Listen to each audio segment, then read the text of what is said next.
Obrigado, senhor presidente, vereador Edson Zanata, senhores vereadores, senhoras vereadoras, senhores e senhoras.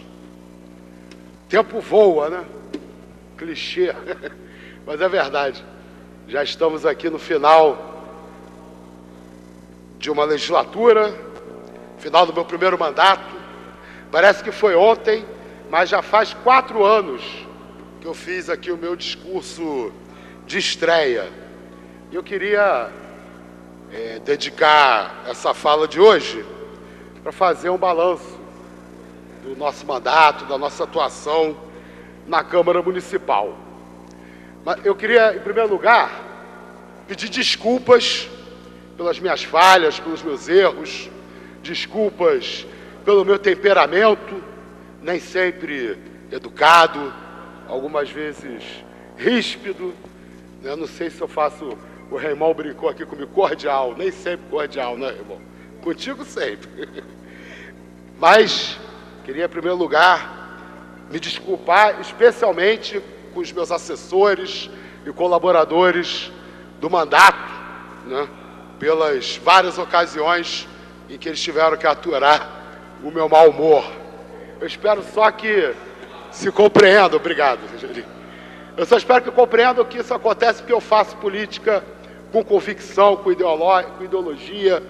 A minha política é uma política que vem do meu coração, então as coisas eventualmente me aborrecem e me entristecem profundamente. Quero também agradecer a minha família por todo o apoio ao longo da minha trajetória de militante, uma família da qual tenho muito orgulho, não só pelos militantes que vieram antes de mim, mas pela honestidade e dedicação ao bem que caracteriza tanto os meus familiares mais próximos. Agradecer à equipe do mandato, aos atuais colaboradores, aos ex-colaboradores. Nada disso seria possível sem a equipe do mandato. Eu sou o porta-voz, mas o nosso trabalho, ele é um trabalho coletivo. Nenhum de nós é super-homem ou gênio. Às vezes a gente sobe aqui na tribuna, parece muito inteligente, mas isso é porque nós estamos assessorados por pessoas inteligentes, né, e que diariamente possibilitam que o mandato aconteça. Quero agradecer ao meu partido, ao Partido Socialismo e Liberdade, a todos os militantes, a todas as militantes do PSOL, que desde 2004 vem permitindo que eu possa continuar a sonhar com uma sociedade justa, com uma sociedade democrática, um partido que me ajuda a continuar acreditando que mudar é possível. Quero agradecer aos servidores e às servidoras da Câmara Municipal, que da mesma maneira que é impossível realizar um mandato de vereador sem assessoria, é impossível a existência desse parlamento sem o trabalho cotidiano dos servidores e das servidoras dessa Câmara Municipal. E quero agradecer também aos meus colegas vereadores e vereadoras, né, por todo o crescimento que a nossa convivência permitiu. Quero agradecer não só aos vereadores e vereadoras que foram meus aliados, que me trataram com respeito, mas também agradecer aos vereadores, às vereadoras que me faltaram com respeito, que me agrediram, que inclusive logo no início diziam que o meu mandato tinha que ser cassado. O embate também foi muito importante para o meu crescimento e para o meu amadurecimento nesses 4 anos. Senhor presidente, senhores vereadores, senhoras vereadoras, eu acho que, infelizmente, o principal balanço não só dos nossos mandatos, da Câmara Municipal, mas do que viveu o nosso país nos últimos 4 anos, é um balanço que nos faz constatar que a luta de classes no Brasil está mais dura, mais difícil. Nós vivemos num país que é campeão mundial da desigualdade. Nossa república, diferente dos países europeus ou dos Estados Unidos, a nossa república não é forjada no embate entre a burguesia e os senhores de terra, que tanto na Europa como nos Estados Unidos fez com que aquele regime antigo fosse desmontado, fosse substituído por um regime burguês, estrito sensu. No Brasil, a nossa república, ela é fundada, ou afundada, ela é fundada pela aliança entre os senhores da terra e uma burguesia nascente. Essa aliança fez com que até hoje no nosso país a gente ainda conviva com uma herança colonial e escravocrata pesada. 1% dos proprietários de terra no nosso país hoje possuem 52% de todas as terras agricultáveis do nosso território. Esse padrão de permanência, de sobrevivência do sistema colonial no nosso país, ele é o principal responsável pelo fato de até hoje a nossa economia viver fundamentalmente da exportação de matérias-primas, produtos baratos, com pouco valor agregado. O Brasil, como já cantava nos anos 60, a canção do subdesenvolvido, até hoje o Brasil vende aço para comprar navio. E assim a gente acaba sendo incapaz de superar as profundas desigualdades que marcam a nossa sociedade.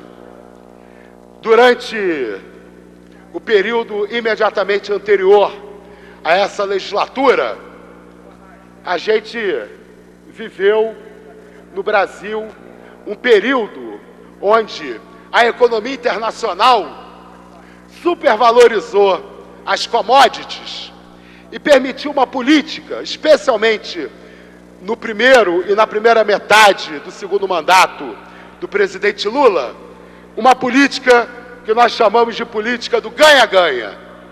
Todas as classes sociais do nosso país ganhavam algum benefício naquele momento. Os mais pobres tinham Minha Casa Minha Vida, Bolsa Família, a classe média com acesso a crédito barato, podendo consumir como há muito tempo não consumia, os banqueiros lucrando como nunca haviam lucrado com a política de juros alta mantida pelo governo do PT. Essa legislatura, ela foi marcada pelas consequências da crise econômica mundial na derrubada do preço das commodities que sustentavam a nossa economia. Aquele período de luta de classes branda, onde todas as classes sociais podiam receber o seu quinhão, foi substituído por um período de endurecimento da luta de classes. Desde a segunda metade do segundo mandato do presidente Lula, as classes dominantes do Brasil exigem, e conseguiram, do governo do PT, medidas de ajuste fiscal. Mas a sanha pelo poder do PSDB, que em momento nenhum aceitou o resultado das eleições de 2014, o preconceito conservador e reacionário de parte do nosso judiciário quebraram o governo do PT. E a partir de 2013, com as grandes manifestações que tomaram o nosso país, o governo do PT passou a ser incapaz de aplicar a política de arroxos exigida pelo grande capital. Então fez-se a substituição do PT do governo, como quem substitui uma peça que quebrou. Substituíram o PT para poder manter e até radicalizar a política de arroxo, a política de ataque aos direitos dos trabalhadores e das trabalhadoras. É nesse momento da política nacional que nós nos encontramos. Um momento, inclusive, extremamente perigoso. Vocês vejam, a cada denúncia contra o governo Temer, o próprio governo ou a imprensa dizem que para garantir estabilidade, o presidente Temer precisa avançar com o seu pacote de reformas. Na verdade, o que nós vemos ler dessas notícias é o seguinte: a única maneira do presidente Temer ter chance de encerrar o seu mandato é obedecendo de maneira fidedigna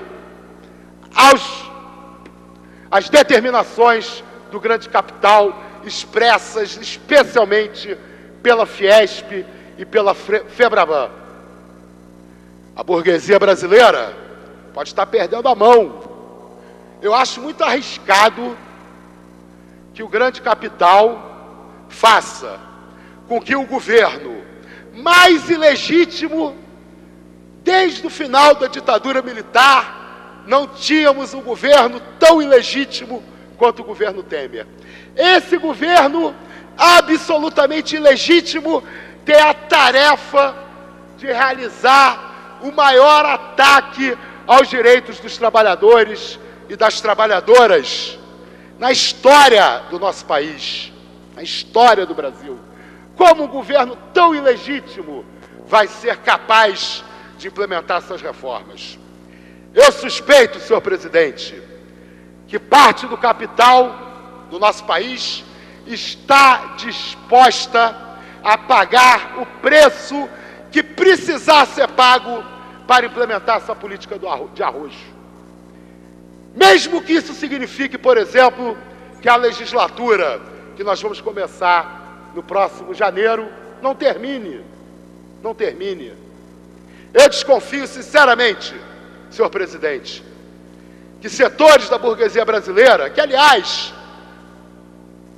orquestraram o golpe de 64, participaram do governo de 64, emprestavam carros para a polícia, fazer transporte clandestino de presos. Esses setores do empresariado que já apoiaram uma ditadura no passado, eu acho que não teriam problemas em fazer submergir novamente o pouco de democracia que nós temos, desde que seja garantido o maior arroxo contra os trabalhadores e as trabalhadoras da nossa história. Senhor presidente, o meu tempo se esgotou, tem outros vereadores inscritos. Eu vou interromper, vou tentar falar novamente, porque eu mal comecei. Acho que eu me empolguei, né, nos assuntos do que eu quero tratar. Mas só para concluir a primeira parte da minha fala, dizer que essa legislatura que começa em janeiro do ano que vem, ela vai ter um desafio muito grande, porque eu não sei afirmar categoricamente qual vai ser a linha do próximo prefeito, do prefeito Crivella. Eu tenho dois medos, confesso, em relação ao governo do prefeito Crivella. O primeiro medo é de que ele não tenha respeito pela laicidade do Estado brasileiro e se utilize da prefeitura para impor princípios religiosos a uma sociedade que é diversa e que tem que ter a sua diversidade respeitada.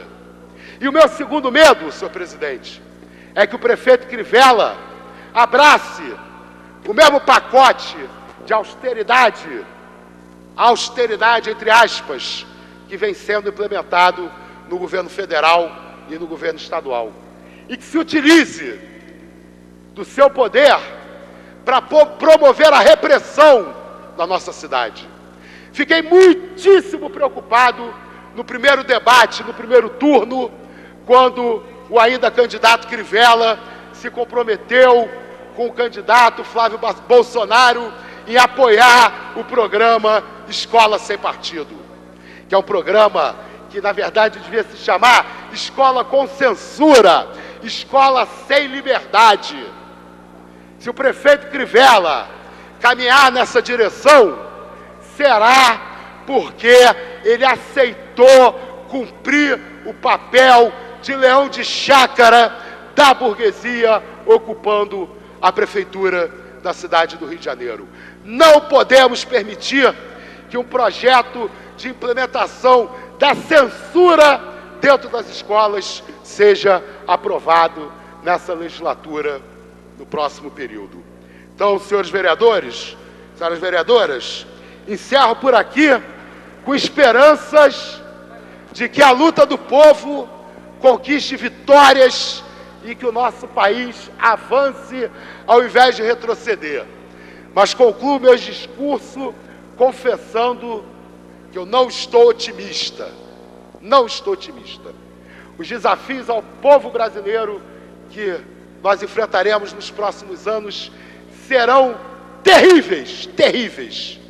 Porque uma burguesia que não satisfeita com o nível de desigualdade social que nós já vivemos, quer implementar um programa que aumenta ainda mais a desigualdade social.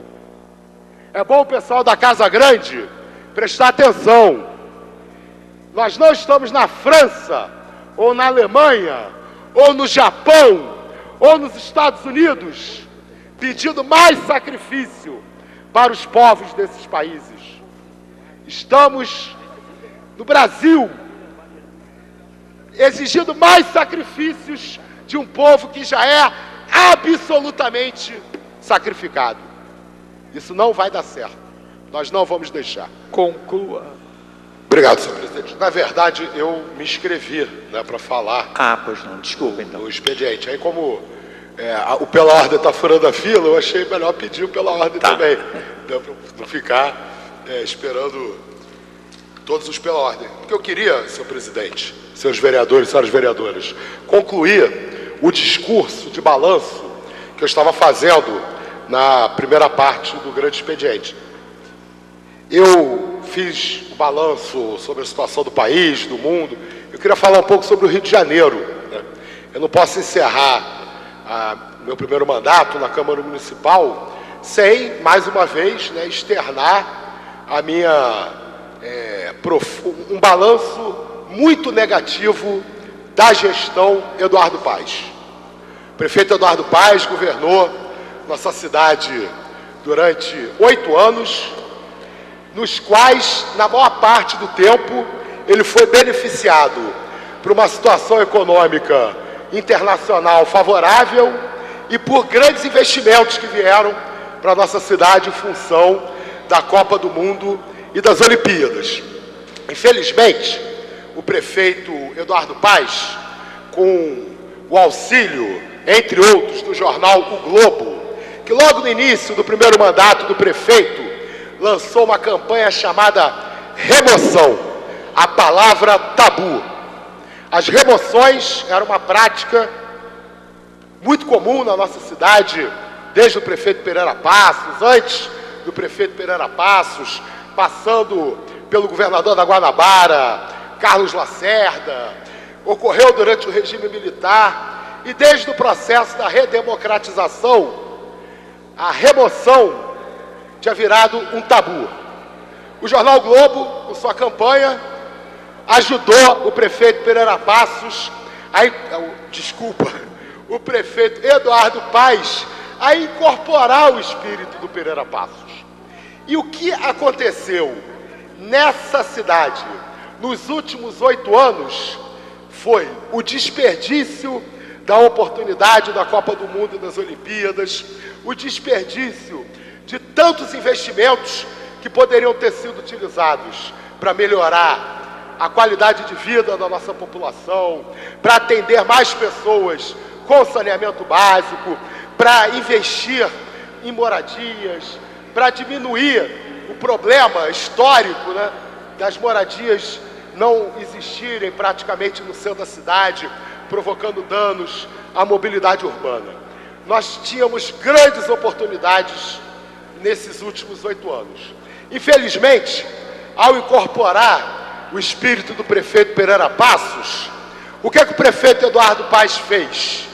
Ele retomou aquela velha lógica de expansão da cidade, de expansão do território, da especulação imobiliária, onde o poder público entra expulsando os pobres, garantindo a infraestrutura, e o capital entra com os lucros, com a supervalorização de suas áreas.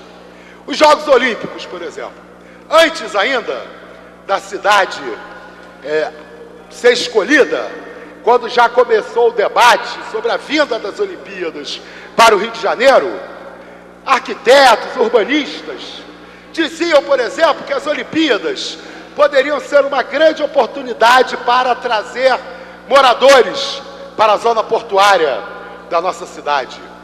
As arenas, os locais de jogos, a Vila dos Atletas, tudo isso cabia na zona portuária da nossa cidade. E se tivessem utilizado as Olimpíadas para trazer a população para a zona portuária, a gente teria ao mesmo tempo atacado o problema da moradia e o problema da mobilidade. Mas não, a opção foi fazer das Olimpíadas instrumento para a especulação imobiliária lucrar como poucas vezes lucrou na nossa cidade. O Parque Olímpico foi pretexto para que o território, a área do Autódromo de Jacarepaguá, fosse entregue para a especulação imobiliária de graça, como forma de pagamento pela construção do Parque Olímpico. O campo de golfe da Barra da Tijuca, o poder público tinha que ter multado o proprietário daquele terreno, ter obrigado a reconstituição da área de preservação ambiental. Não, o prefeito utilizou as Olimpíadas para dar um presente para a especulação imobiliária, garantindo a consolidação daquela destruição, ao invés de ser punido por destruir área de preservação. O proprietário do terreno ganhou 2 presentes da prefeitura: o próprio campo de golfe, que consolida a destruição da área, e o direito de construir 20 blocos de 22 andares no terreno ao lado do campo de golfe. A Vila dos Atletas, é uma vergonha. O Ministério Público do Trabalho libertou trabalhadores reduzidos à condição de escravos na construção da Vila dos Atletas. Isso é uma vergonha para essa cidade, que em pleno século XXI, trabalhadores tenham atuado na construção da Vila dos Atletas na condição de escravos. A vergonha para a cidade do Rio de Janeiro que isso tivesse acontecido. Isso tem acontecido. Eu não quero me alongar dando todos os exemplos de falta de transparência, por exemplo. Eu, outros vereadores, deputados estaduais, tentamos entrar 2 vezes no Parque Olímpico e fomos impedidos pela prefeitura, que violou a nossa prerrogativa de fiscalização. Inclusive, eu apresentei uma representação ao Ministério Público denunciando o prefeito por ter impedido a nossa prerrogativa de fazer a fiscalização.